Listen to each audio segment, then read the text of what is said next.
I am not sitting next to him, the woman said loudly enough for half the boarding line to hear, pointing directly at me before I had even reached my assigned seat. The words hung in the narrow aisle of the airplane as conversations around us faded into an uneasy silence. I stopped beside row 12, my boarding pass still in my hand, and looked from the woman to the man standing beside her in an expensive tailored jacket. Neither of them looked embarrassed. If anything, they looked convinced they were the reasonable ones. A flight attendant stepped closer with the careful smile that people wore when they hoped a problem would disappear before becoming everyone's problem. "Ma'am, that is his assigned seat," she said politely. The woman folded her arms. "Then give him another one." I could already feel dozens of eyes following every move I made. I had been on enough flights to recognize the moment when strangers quietly decided whether you were about to become the story they would tell after landing. I took a slow breath, folded my boarding pass once, and answered as calmly as I could. "I am happy to sit where my ticket says." The man beside her gave a short laugh that carried more judgment than humor. "There has to be another seat somewhere." The flight attendant checked her tablet. "The flight is completely full, sir." He frowned as though the answer itself offended him. "That sounds like an airline problem." "It is not his problem," the attendant replied gently. I appreciated that she said it before I had to. I stepped slightly into the row without forcing anyone to move. "If you need a minute, I can wait." I kept my voice even because losing my temper would only confirm whatever story they had already invented about me. The woman shook her head. "I paid for comfort." Her eyes traveled briefly across my jacket before returning to my face. "This is not what I expected." She never mentioned my race directly. She did not have to. Some conversations said everything without saying the quiet part out loud. Around us, passengers pretended to scroll through their phones while listening to every word. A college student across the aisle lowered his headphones. An older woman near the window frowned but remained silent. The captain had not even finished boarding announcements, and already the atmosphere inside the cabin felt heavier than the carry-on bags filling the overhead bins. The flight attendant offered to let everyone step into the galley while she contacted the gate supervisor, but I shook my head. There is no reason to delay everyone because of me. I placed my small backpack beneath the empty middle seat and remained standing in the aisle, giving the couple every opportunity to make their own decision without feeling cornered. The man leaned toward the flight attendant again. "Are you really telling us there is nothing you can do?" "I am telling you that every passenger deserves the seat they purchased."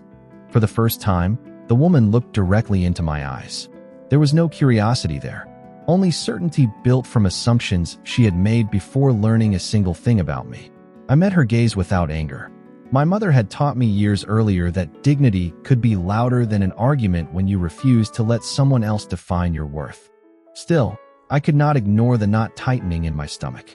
We had not even left the gate, and the next few minutes would determine whether this flight became an ordinary trip home or another reminder that sometimes people decided who you were long before you ever had the chance to introduce yourself. I remained standing beside row 12 while the flight attendant quietly spoke into the phone connected to the gate desk. No one raised a voice. No one argued loudly. Somehow that made the tension feel even heavier. The wealthy couple stayed where they were, blocking the row as if simply refusing to move long enough would change reality. I noticed the woman glance toward the other passengers, perhaps expecting someone to support her. Instead, people avoided eye contact. A father across the aisle adjusted his little daughter's backpack. A businessman looked back down at his laptop. An older woman folded her newspaper without saying a word. Silence had become its own kind of audience. "The supervisor is on the way," the flight attendant said calmly. "It should only be another minute." The man sighed dramatically. "We are being delayed because of this." He gestured toward me without ever using my name because he did not know it. I answered before the flight attendant could. "The plane is delayed because you do not want to sit in the seat you selected." My voice stayed level. I had learned years ago that people expecting anger often became uncomfortable when they received patience instead. His expression tightened. "Do not make this about race." I almost smiled at the irony. He had introduced the problem before I had spoken a single sentence. I did not. I replied quietly. "You are the one asking for a different seat." Before he could respond, a woman wearing an airport supervisor badge stepped onto the aircraft. She greeted the flight attendant first, listened carefully for several seconds, then turned toward the couple with professional courtesy. "Good evening," she said. "I understand there is a seating concern." "Yes," the woman answered immediately. "We simply want different seats." "May I ask why?" There was a brief pause.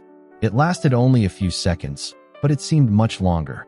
The couple exchanged a quick glance, suddenly less certain than before. "We are not comfortable," the woman finally said. "Is there a specific issue with this passenger?" The supervisor asked. "Has he behaved inappropriately?" "No." "Has he said anything threatening?" "No." "Has he violated any airline policy?" "No." Another silence settled over the cabin. The supervisor nodded once. "Then I cannot move another passenger because of personal preference on a full flight." The answer was polite, final, and impossible to misunderstand. I appreciated that she never looked at me while delivering it. She spoke to them because they were the ones creating the problem. The man crossed his arms. "So we have no choice." "You have several choices," she answered. "You may take your assigned seats. You may request a later flight if seats become available, or you may choose not to travel today under the airline's policies." She never raised her voice. She simply explained the options. I watched the couple realize that none of those options produced the outcome they wanted. The woman muttered something under her breath before finally stepping into the row. Her husband followed a second later, still visibly frustrated.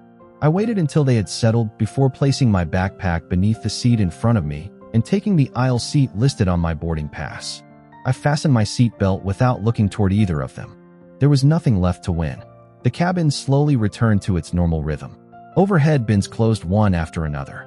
The flight attendants completed their final checks. People resumed conversations that had been interrupted only minutes earlier. I opened the novel I had packed for the trip, although I did not actually read the first page. My heartbeat was still slowing. Across the aisle, the college student who had removed his headphones earlier caught my attention for just a moment. He offered a small nod before putting his headphones back on. It was not dramatic. It was not applause. It was simply quiet acknowledgement from someone who had watched everything unfold. As the aircraft pushed back from the gate, I looked out the window across the aisle toward the glowing runway lights. I told myself the difficult part was over. I believed we would spend the rest of the flight as strangers, sharing the same cabin in uneasy silence. I had no way of knowing that within the next 10 minutes, something entirely unexpected would begin changing the atmosphere around row 12, and the certainty the wealthy couple carried onto the airplane would slowly begin slipping away without a single argument from me. I kept my eyes on the unopened novel resting in my lap as the airplane climbed through the clouds, but I never turned the first page.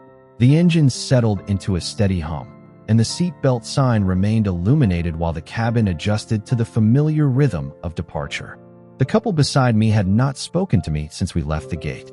Instead, they whispered quietly to each other, occasionally glancing in my direction before looking away again. I had experienced enough moments like this to recognize the pattern. People often believed silence erased what had happened only minutes earlier. It never did. Across the aisle, the father who had been traveling with his young daughter smiled reassuringly as he helped her color in a small activity book. The little girl accidentally dropped a blue crayon into the aisle. Before anyone else noticed, I leaned down, picked it up, and handed it back with a smile. "Thank you," she said brightly. "You are welcome." Her father nodded gratefully. It was an ordinary exchange, so ordinary that it almost disappeared into the background of the flight. Yet I noticed the older woman sitting near the window watching the moment with thoughtful eyes before returning to her newspaper. A few minutes later, one of the flight attendants pushed the beverage cart down the aisle. She stopped beside our row with the same calm professionalism she had shown before takeoff. "Would anyone like something to drink?" she asked. I requested black coffee. The couple ordered sparkling water. As the attendant handed me my cup, she smiled warmly. "Thank you again for your patience earlier." "You were simply doing your job," I answered. "You made it easier for everyone." She continued down the aisle before I could reply. The man beside me shifted slightly in his seat, pretending to study the in-flight magazine. I could almost feel him listening, even though he never looked directly at me. 10 minutes had passed since we left the gate. The aircraft had leveled off, and the captain welcomed everyone to the flight over the intercom. Just as the announcement ended, another flight attendant approached from first class carrying a small tablet. She stopped beside my seat with a friendly expression. "Excuse me, sir." I looked up. "Yes." I apologize for interrupting. We just received a message asking us to confirm your attendance before landing tomorrow morning. I blinked with mild surprise. Already? She smiled. The conference organizers wanted to make certain your schedule has not changed. I nodded. Everything is still the same. Wonderful. They also asked us to remind you that transportation will be waiting after arrival. Thank you. Please let them know I appreciate it. Of course. She thanked me again before continuing toward the front of the aircraft. The conversation lasted less than 30 seconds, but I felt the atmosphere around our row shift almost immediately. The woman beside the window slowly lowered the magazine she had been pretending to read. Her husband looked toward first class before quietly looking back at me. Neither of them spoke. Across the aisle, the college student removed one earbud, clearly having heard enough to become curious. Even the older woman folded her newspaper again, this time studying me with interest rather than suspicion. I returned to my coffee, determined not to encourage anyone's curiosity. The conference itself was important, but it was hardly something I considered extraordinary. I had spent years speaking at universities, nonprofit organizations, and leadership events about education, business, and creating opportunities for young people. It was meaningful work, but I never traveled expecting anyone to recognize me. Most people never did. I preferred it that way. The wealthy couple, however, no longer looked as certain as they had while boarding. Their confidence had been replaced by quiet questions they could not ask without admitting they had judged me before knowing anything about me. I stared out the window at the bright white clouds stretching endlessly beneath the wing, unaware that another small conversation was already beginning several rows ahead, one that would soon leave the entire cabin looking toward row 12 for a very different reason. I remained focused on the view outside the window, hoping the quiet would settle back over the cabin, but it lasted only another minute. A flight attendant from the front of the aircraft returned, this time carrying a neatly folded folder instead of a tablet. She stopped beside my seat with the same warm professionalism that had marked every interaction since boarding. "Sir, I apologize for interrupting you again." I smiled politely. "Not a problem. The event coordinator asked us to make sure you receive the updated speaking schedule before landing. They wanted to save you time at the airport tomorrow." "Thank you. I appreciate that."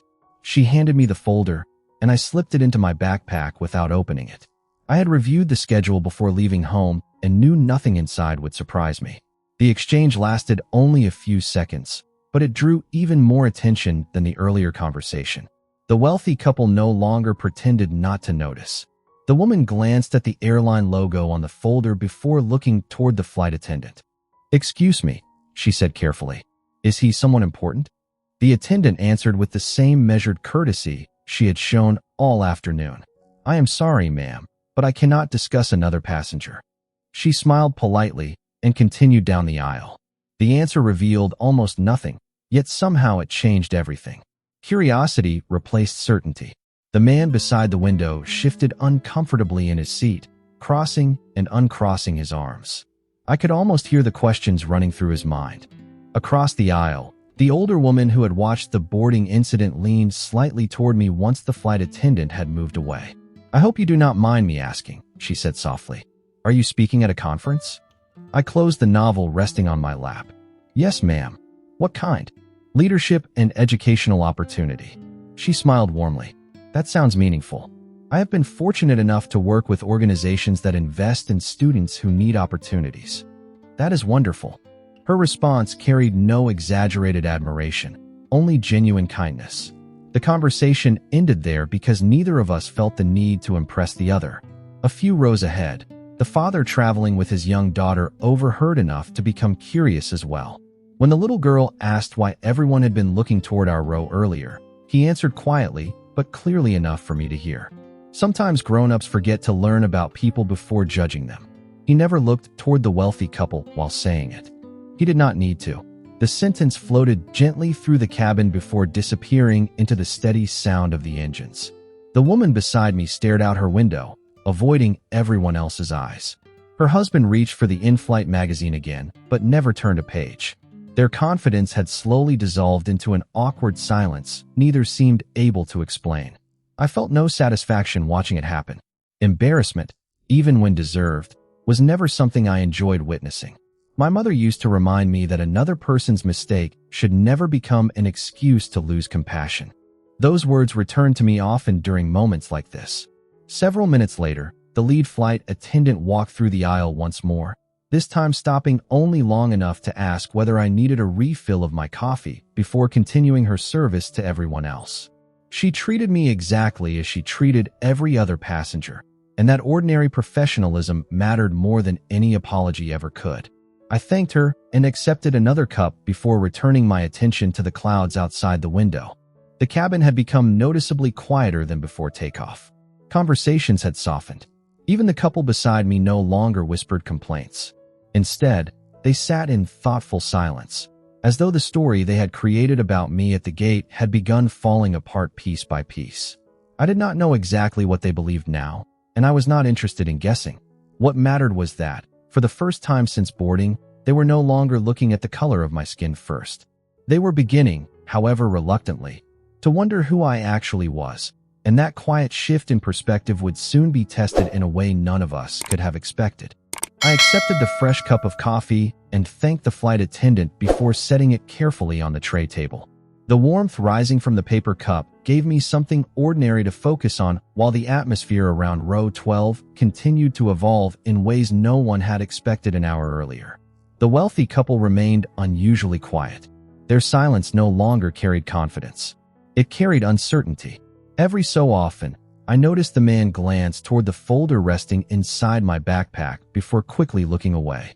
Curiosity had replaced the certainty that had filled his voice before takeoff. A soft chime echoed through the cabin as the captain announced we had reached cruising altitude. The seatbelt sign switched off, and several passengers stood to stretch or retrieve items from the overhead bins. The little girl across the aisle asked her father if she could use the restroom. As he helped her into the aisle, she looked at me with the open honesty only children seem to possess. "Thank you for finding my crayon earlier," she said with a smile. "You are very welcome," I replied. "I hope you make something beautiful with it." She grinned and hurried toward the front of the airplane. Her father paused for just a moment. "I wanted to thank you for how you handled everything back at the gate," he said quietly. "My daughter noticed more than I realized." I smiled. Children usually do. He nodded thoughtfully before following his daughter. The conversation lasted only seconds, but I noticed several nearby passengers listening without pretending they were not.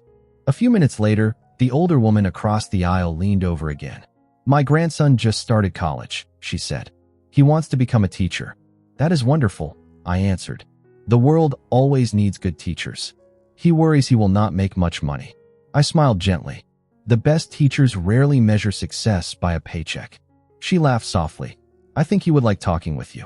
I would enjoy talking with him too. We spoke for another minute about education before she returned to her book. It felt refreshingly normal, the kind of conversation strangers sometimes shared on long flights without expecting anything in return. Beside me, the woman slowly lowered her gaze toward her folded hands. She had not spoken since the supervisor settled the seating issue before departure. Finally, almost in a whisper, she asked her husband, "Did you know he was speaking somewhere?"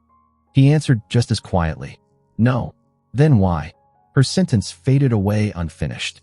He had no answer. Neither did I. There was nothing to explain because the assumptions had never been based on facts in the first place. Another flight attendant walked down the aisle collecting empty cups. As she reached our row, she smiled at me. "Sir, the conference coordinator also wanted me to remind you that the scholarship recipients are excited to meet you tomorrow." I looked up with genuine appreciation. "Please tell them I am looking forward to meeting every one of them." "I certainly will." She continued down the aisle before anyone could ask another question. The words scholarship recipients lingered in the air. Across the aisle, the college student quietly removed his headphones again. The older woman smiled to herself. Even the father returning with his daughter glanced over with renewed interest. Nobody applauded. Nobody whispered dramatically. The mood simply shifted, almost imperceptibly, from curiosity to respect. I reached into my backpack, removed the folder, and opened it for the first time. Inside were tomorrow's speaking schedule, a welcome letter, and several handwritten notes from students who would be attending the event. One message caught my attention immediately. "Thank you for proving that where you begin does not decide where you finish."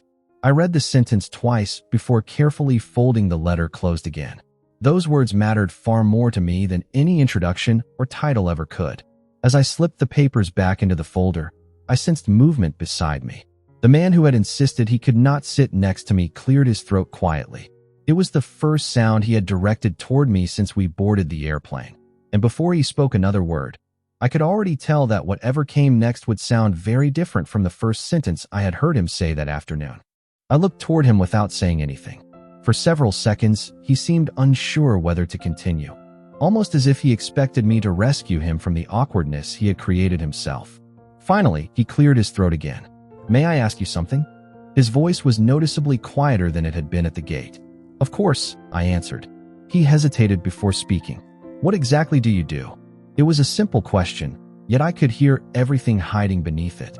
What he really wanted to know was who I was, why the airline staff recognized me, and how someone he had dismissed within seconds of boarding had become the center of so much quiet respect. I smiled politely. I work with educational foundations and leadership programs. I spend most of my time helping students prepare for college and connecting them with scholarship opportunities. His eyebrows lifted slightly. "Across the country?" "Mostly. Sometimes internationally." Before he could ask another question, the older woman across the aisle smiled warmly. "That explains the conference." "It does," I replied. "Every year we bring together students, teachers, business leaders, and nonprofit organizations. Tomorrow is our opening session." The father traveling with his daughter looked over from 2 rows ahead. "Are those the scholarship recipients the flight attendant mentioned?" "Yes." "That must be rewarding." I nodded. Watching someone believe in their future for the first time never becomes ordinary. The little girl looked back over her seat. "Do kids get to meet you?" I laughed softly. "I hope they meet people much more impressive than me." Her father smiled. "That sounds like the answer of someone worth meeting." I thanked him quietly and returned to my coffee. Beside me, the wealthy couple exchanged another glance. The woman slowly unfolded her hands before speaking for the first time since takeoff. I did not expect that. There was no accusation in her voice anymore, only uncertainty. I answered honestly. "Most people do not know anything about me before we meet." She looked down again. "I suppose we did not either." Her husband remained silent for several moments before asking another careful question. "Have you always done this work?" I shook my head. "No. Years ago, someone invested in my education when my family could not afford opportunities on our own. I promised myself that if I ever reached a place where I could help someone else, I would." He listened without interrupting. Across the aisle, even the college student had removed both headphones now. Nobody seemed interested in the movie screens anymore. The conversation unfolding in row 12 had become more meaningful than anything available through the entertainment system. I reached into my backpack once more and removed one of the student letters. "Would you like to hear something?" Several people nodded almost at the same time. I unfolded the handwritten page carefully. One student wrote this after last year's conference. He said, "Before I met people who believed in me, I thought success belonged to someone else. Now I know opportunity grows when somebody is willing to see your potential before your circumstances." I folded the letter again. No one spoke for a few seconds. The silence felt completely different now. Earlier it had been built on judgment. This silence was built on reflection. The older woman wiped gently beneath one eye before smiling. "That young man writes beautifully." "He certainly does," I replied. The man beside me stared toward the seat in front of him. I made assumptions. He did not look at me while saying it. Perhaps admitting the words out loud was already difficult enough. I answered without hesitation. "We all make assumptions sometimes. The important part is deciding what we do after we recognize them." He finally turned toward me. For the first time since we boarded, he held my gaze instead of looking away. "You are being much more gracious than I deserve." I thought about that for a moment before answering. Grace is easiest to give when someone is willing to be honest. His wife closed her eyes briefly, taking a slow breath. Around us, the cabin remained remarkably quiet. The passengers who had witnessed everything from the beginning were no longer watching because they expected another confrontation. They were watching because something far more difficult was happening. Pride was giving way to humility, one careful sentence at a time. Just then, the captain's voice came over the intercom to announce that favorable winds had moved our arrival ahead of schedule by nearly 15 minutes. A few passengers smiled at the unexpected news, but I noticed the wealthy couple exchange one more thoughtful glance. They both seemed to realize that although the flight would end sooner than expected, the conversation we had begun in row 12 was likely to stay with them long after the airplane reached the gate. I looked out the window for a moment after the captain finished speaking. Sunlight reflected across the tops of the clouds, turning them into what looked like an endless field of white. I had flown enough times to know how quickly strangers could enter and leave each other's lives. Most conversations ended the moment the airplane door opened. Something told me this one would not. The man beside me rested his hands together and let out a slow breath. "I owe you an apology," he said quietly. There was no audience in his voice anymore. No attempt to defend himself. Just a simple statement that had clearly taken effort to say. I turned toward him. "For what?" He gave a small, embarrassed smile. "Because I decided who you were before you ever spoke." His wife looked down at the tray table between us. So did I. Neither of them tried to soften what had happened with excuses. They did not blame stress, travel, or misunderstanding. That honesty mattered. "Thank you for saying it," I replied. "It is never easy to admit when we are wrong." The woman looked at me for the first time without the guarded expression she had worn since boarding. "Can I ask you something honestly?" "Of course." "When we refused to sit beside you, were you angry?" I thought about the question before answering. I was disappointed. They both listened carefully. "Anger usually fades," I continued. "Disappointment stays longer because it reminds you how easily people can carry stories about someone they have never met." She nodded slowly. "I think I understand that now." I smiled gently. Understanding is a good place to begin. Across the aisle, the older woman quietly closed her book, not because she wanted to interrupt, but because she was listening with genuine interest. Even the father traveling with his daughter looked back for a brief moment before returning to the coloring pages spread across his tray table. Nobody seemed interested in judging anyone anymore. The atmosphere had become unexpectedly thoughtful. The man beside me spoke again. "I grew up hearing certain things." He stopped, searching for the right words. "I never questioned them. I suppose I carried them into adulthood without realizing it." "Many people do," I answered. "The difficult part is deciding whether those ideas deserve to stay." He nodded once. "Today answered that question for me." His wife folded her hands together. "When you first walked onto the airplane, I noticed your skin before anything else. I did not notice that you smiled at the flight attendant. I did not notice that you thanked people. I did not notice that little girl smiling at you. I only saw what I expected to see." There was sadness in her voice now, but it was directed inward rather than outward. "We all notice different things first," I said quietly. "The important question is whether we are willing to keep looking." She smiled faintly. "I wish I had." The older woman across the aisle leaned over with a warm expression. "It seems to me that all three of you are doing that now." We laughed softly, grateful for the gentle interruption. A flight attendant approached to collect another round of empty cups before stopping beside our row. She glanced between us with a curious smile. "Everything going well?" "Very well," I answered. The man beside me nodded. "Better than when we boarded." The flight attendant smiled without asking further questions. "I am glad to hear that." After she continued down the aisle, the man extended his hand toward me. "My name is Daniel."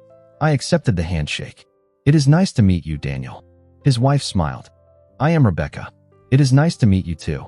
Something about exchanging names made the entire afternoon feel different. We were no longer strangers defined by a painful first impression. We were simply three people sharing the same flight and an unexpectedly honest conversation. Daniel looked toward the folder still resting on my tray table. "May I ask one last question?" "Certainly." "Tomorrow, when those students hear you speak, what is the first thing you plan to tell them?" I looked down at the handwritten letter before answering. "That another person's opinion can shape your day if you let it, but it should never decide your future." Neither Daniel nor Rebecca spoke after that. They simply sat in thoughtful silence, and somehow that silence felt lighter than any words we had exchanged since boarding. For the first time that afternoon, the distance between us was no longer measured by the width of 3 airplane seats. It was measured by understanding that had finally begun to replace assumption. I leaned back in my seat and let the conversation settle naturally instead of trying to add another lesson to it. Some moments became meaningful only after everyone stopped talking. The steady sound of the engines filled the quiet space between us while passengers returned to their books, laptops, and conversations. It no longer felt like our row was the center of attention.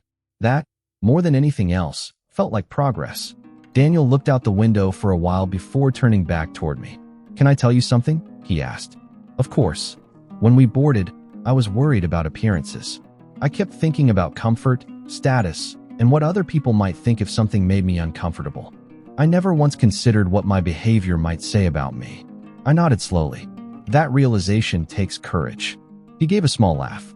It took less than 15 minutes for my entire perspective to begin changing. Rebecca looked toward him before speaking. Mine too. She paused briefly. I think the hardest part has been realizing that I never questioned my first impression. I accepted it as truth simply because it appeared in my mind. I smiled gently. Our first thoughts are not always our best thoughts. Character is often revealed by what we choose to do after that first thought arrives. She looked relieved to hear those words. I hope I remember that. I believe you will. The older woman across the aisle leaned forward with a warm smile. My father used to tell me that every stranger knows something about life that I do not. I never understood that until I became older. Daniel nodded thoughtfully. I wish someone had taught me that sooner. Sometimes, I replied. We only become ready to hear certain lessons after making mistakes. The father traveling with his daughter overheard the conversation as he tucked a blanket around the little girl who had fallen asleep against his shoulder. He smiled quietly. That sounds true for all of us. I looked toward the sleeping child. Hopefully she grows up believing people deserve introductions before conclusions. He smiled. That is exactly what I want for her. A short while later, the lead flight attendant returned once again, this time carrying a small handwritten card. Sir, she said with a friendly smile, one of our crew members asked whether you would mind signing this after we land. Her teenage son attended one of your student leadership workshops last year. She said it changed the way he viewed college. I accepted the card with genuine surprise. I would be honored. Thank you. She smiled before continuing toward the galley. Daniel watched the exchange quietly before shaking his head with a faint smile. Earlier today, I thought I knew everything I needed to know about you within 5 seconds. He looked directly at me. Now I realize I did not know anything at all. None of us are fully visible during first impressions, I answered. Most meaningful things about a person require time. Rebecca folded her hands together. I keep thinking about the little girl with the crayon. She trusted you immediately because of how you treated her. I judged you immediately because of what I assumed. Her voice carried sincere regret rather than self-pity. Children usually notice behavior before appearance, I said. Adults sometimes reverse that order without realizing it. She nodded slowly. I want to remember that sentence. The captain announced that our descent would begin in approximately 20 minutes. Window shades opened across the cabin as passengers looked outside at the landscape slowly appearing beneath the clouds. The city where we would land stretched across the horizon, sunlight reflecting from rivers and buildings far below. The flight that had begun with tension now felt unexpectedly peaceful. Daniel looked toward me one last time before the seatbelt sign illuminated again. When my grandchildren ask me someday whether people can really change, I think I will remember this flight. I smiled. Then tell them change usually begins with listening instead of assuming. He nodded. I will. Rebecca quietly added. And I will remember that dignity does not become stronger by winning an argument. Sometimes it becomes strongest by refusing to let someone else's assumptions decide how you respond. I thanked her with a simple smile because she had reached that conclusion on her own. No speech from me could have carried more weight than a lesson someone discovered within themselves. As the airplane gradually descended through the afternoon sky, I realized the destination waiting below mattered less than the unexpected journey that had already happened inside row 12. The miles we traveled through the air were measurable. The distance crossed between misunderstanding and understanding could never be measured quite so easily, yet somehow it felt far greater. The landing gear lowered with a familiar rumble beneath our feet, and the airplane began its final descent toward the runway. Outside the window, the afternoon sun reflected across office buildings and quiet neighborhoods, making everything below seem calm and orderly. Inside row 12, the atmosphere had changed just as completely. The silence that surrounded us no longer carried discomfort. It carried reflection. As the aircraft touched down, several passengers applauded softly, more out of habit than excitement. I smiled to myself before gathering the folder, my novel, and the handwritten letters from my tray table. Daniel waited until the airplane slowed before turning toward me one final time. I have been thinking about something since we started talking, he said. If you had answered us with anger when we boarded, I probably would have convinced myself that I was right. I nodded. That is often how pride protects itself. He lowered his eyes briefly. Instead, you gave me room to recognize my own mistake. Rebecca looked at me with quiet sincerity. Thank you for that. I do not think I deserved your patience, but I am grateful for it. I smiled gently. None of us become better because someone humiliates us. We become better when someone leaves us room to choose differently. She took a slow breath, as though those words settled somewhere much deeper than the conversation itself. The airplane reached the gate, and passengers remained seated while the seat belt sign stayed illuminated. Nobody rushed into the aisle the way travelers often did. It almost felt as though everyone wanted to preserve the calm that had gradually replaced the tension from earlier. Across the aisle, the father gently woke his daughter. She rubbed her eyes before noticing me. Did we get here already? She asked sleepily. We did, I answered with a smile. She waved happily before taking her father's hand. As passengers finally stood to retrieve their bags, the older woman who had spoken with me throughout the flight stepped into the aisle beside my seat. Young man, she said warmly, I hope those students know how fortunate they are. I thanked her sincerely. I believe I am the fortunate one. She smiled and slowly made her way toward the front of the airplane. Daniel reached into the overhead compartment and removed my backpack before I had the chance to stand. He handed it to me carefully. Allow me, he said. Earlier that afternoon, he had not wanted to sit beside me. Now he was offering help without hesitation. I accepted the backpack with genuine appreciation. Thank you. No, he replied quietly. Thank you. Rebecca adjusted the strap of her purse before looking at me once more. I cannot change the first impression we gave you today. No, I answered gently. But you can decide what your next first impression will look like with someone else. She smiled through eyes that had grown noticeably softer since takeoff. I intend to. We slowly moved toward the aircraft door together with the other passengers. Near the exit, the lead flight attendant smiled as she handed back the signed card for her son. He is going to treasure this, she said.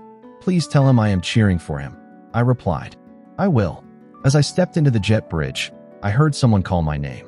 I turned to see the college student from across the aisle jogging a few steps to catch up. Sir, he said, slightly out of breath. I just wanted to say thank you. I learned more during this flight than I expected to learn all week. I smiled. Then promise me something. Anything. When you meet someone new, let curiosity arrive before judgment. He nodded immediately. I will. We shook hands before he disappeared into the crowd. A few moments later, I reached the terminal where several student volunteers stood waiting with welcome signs for the conference. One of them recognized me instantly and waved with excitement. We are so happy you made it, she said. Everyone has been looking forward to hearing you speak. I smiled as we walked toward the exit together. Behind me, Daniel and Rebecca emerged from the jet bridge. They paused for just a moment when they saw the group greeting me, but neither looked surprised anymore. Daniel simply lifted one hand in a quiet wave. I returned the gesture before continuing toward the waiting students. As the automatic doors opened and warm afternoon light filled the terminal entrance, I found myself thinking less about the painful words that had greeted me at the beginning of the journey and more about the conversation that followed them. Some people believe dignity comes from proving others wrong. I have learned that true dignity often comes from giving people the chance to become better than they were only a few minutes before. That flight reminded me that prejudice can begin in an instant, but so can understanding, if someone is willing to keep listening long enough for another human being to finally be seen.